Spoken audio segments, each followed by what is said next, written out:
This is Robert Demers for Conman here at the Fantasia International Film Festival, and I'm here with Richard Bass Jr., the co-writer and director of Suburban Gothic. How are you doing today, sir? I'm good, man. I just got in this morning. I took the red eye back because I was writing last night, actually. So I'm on an hour's sleep, trying to get my shit together here for you. This is either gonna make me completely unentertaining or really entertaining. We'll see what happens. So you're writing a new project, possibly? Yeah, I'm almost done with it. I thought the idea was the reason I took the red eye was I thought I was gonna possibly be able to finish it. You know what I mean? Have that sort of weight off my shoulders, and then arrive here. But I think I'm being a little too precious with it. So it's gonna take me another week. But yeah, I gotta. Once you make one of these things and it comes out, there's you got one, when you make an indie film, you got one or two, or at least in my experience after Excision, you got 1 or 2 weeks where you're cool and you can get meetings, and then you're it's back to you in your apartment and no one answering your phone. So I want to strike while the iron's hot or whatever. So now, are you excited for tonight's world premiere of Suburban Gothic? I am, man. I am. It's been a long time coming. So I put a lot of myself into this movie, so we'll see what happens. I sure hope people like it. It's definitely tonally a departure from Excision. So Yeah, I've seen that. Can you tell our audience a little bit of what Suburban Gothic is about? yeah, sure. So it's about a kid who sort of in grad school, he runs out of money and he's forced to have to move back in with his parents, at that age. And when he moves back home, the house is now haunted, and he sort of has to figure out what happened, while he was gone. And the movie sort of stemmed, I would say, the departure from tone and all that. It comes from essentially, after Excision, I really couldn't. I put about 5+ years into it, and I couldn't really get a movie going exactly, and I got pretty depressed. And so I couldn't watch the kinds of films that had inspired Excision, like all these sort of art films and all that. I could only watch things that made me happy when I was a kid. So I was watching stuff from Are You Afraid of the Dark to Erie, Indiana, and just all these reading Hardy Boys books and watching Scooby-Doo cartoons and all that stuff. So all of that went into this movie, and it's sort of I guess I kind of made it to make myself happy again. So. I'm hoping that it makes some other weirdo happy out there. That's the intention. But yeah, it's sort of like a mashup, maybe of a few different things than Excision. They're both coming of age stories. I like making movies for teenagers because I think no one needs movies more than teenagers. I know that, you're sort of trapped. You're an adult. You have your own ideas, your own wants and needs, but you can't. You have a car. You can't drive. You're stuck. You do something, you get grounded. You're not in control of your life. You can't really travel on your own. You don't have too much money to do things. So the only way you can experience a lot of the world at that age is through movies. You want to go to Paris. Watch a good art film. It's very important. I certainly know when I was a teenager. Movies got me through it. So I try and make all these things just for teenage me, hopefully it makes some kids feel better about themselves. We'll see. I know I'm looking forward to see it. I think you'll have fun with it. I really did. Have you seen Excision?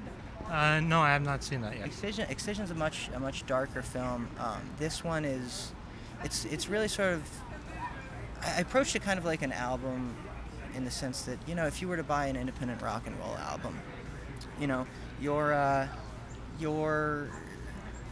audience, they expect a bunch of eclectic bits and pieces of inspiration from all over. And I find that, a lot of genre, a lot of films, if you don't stick to just one genre, people kind of don't know what to do with it.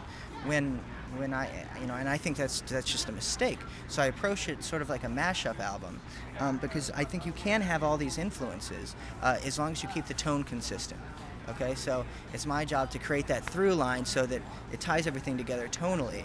And I think the spirit of the movie is there throughout. And I do stick to, what the hell's going on with these bugs, huh? Fucking attacked.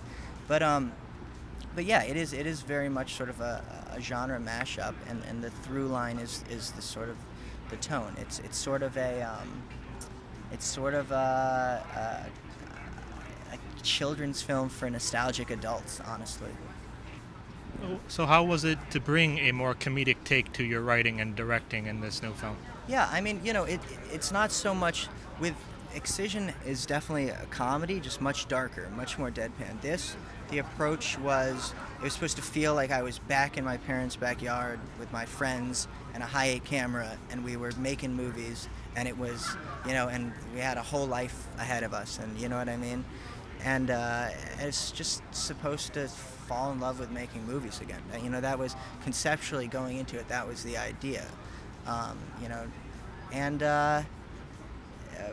I'm sorry, I lost track. What was your question there? How was it to bring a comedic tone to your writing? So the tone is, they're both comedic. This one is definitely bigger, consistently. Excision's more deadpan. This is more inspired by old Hollywood performances. The performances are bigger. It's cartoon color correction. It's loud. It's not subtle. It's like almost relentlessly pop, I would say, which is tonally different.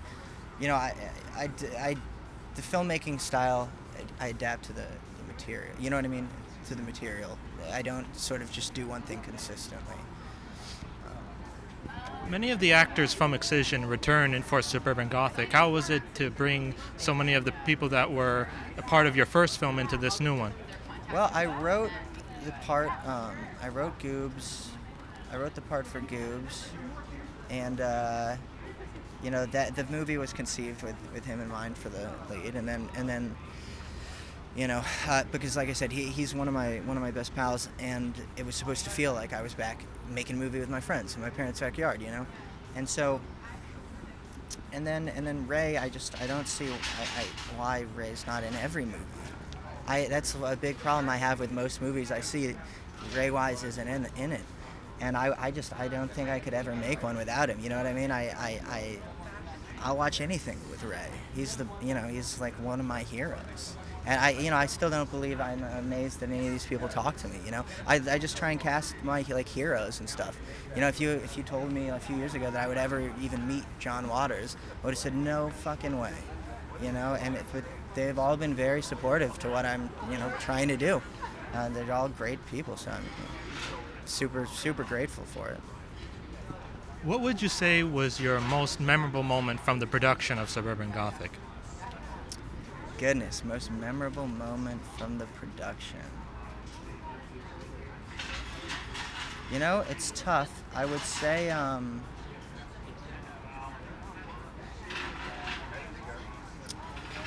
God, it's a really tough question. Probably when we brought in these big wind machines into this house, and we didn't quite know what was going to happen, and we just blew out windows and stuff, and everyone was terrified, and it was just insane. Because I didn't. I would say the surprise is it's with special effects. There's definitely more effects in this film than my last, and they're very. You can only plan and you plan and you plan, but then life takes hold, and it's there's only so much you can do at the end of the day. But yeah, probably just the madness from our sort of stunt sequences. Well, thank you very much for talking with us, and I hope your film does wonderfully tonight. Thank you, man, and thank you for having that wonderful mustache.